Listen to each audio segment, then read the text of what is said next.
R which is equal to V by I. So அந்த value நான் இங்கே substitute பண்ணலாமா?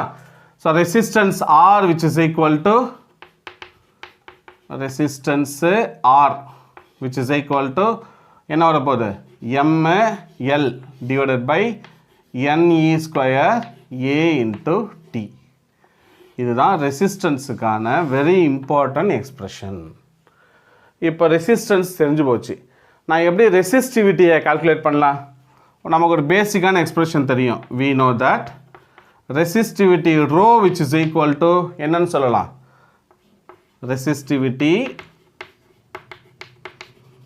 rho which is equal to RA divided by L.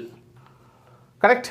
ஆறுக்கு பதிலாக இந்த வேல்யூ நான் கொண்டு வந்து இங்கே சப்ஸ்டிடியூட் பண்ணுறேன். அப்போ நான் resistivity rho which is equal to M L already இங்கே இருக்குது ஏ டிவைடட் பை இந்த இடத்துல என்இ ஸ்கொயர் ஏ டி இங்கே இருக்கிற எல். ஸோ எந்தெந்த டேர்ம் கேன்சல் ஆகிடும்? எல் கேன்சல் ஆகிடும், ஏ கேன்சல் ஆகிடும். அப்படின்னா what is the relation for resistivity? Rho which is equal to சிம்பிளாக m divided by NE square T. இதுதான் எக்ஸ்பிரஷன் ஃபார் ரெசிஸ்டிவிட்டி. இது எக்ஸ்பிரஷன் ஃபார் ரெசிஸ்டன்ஸு.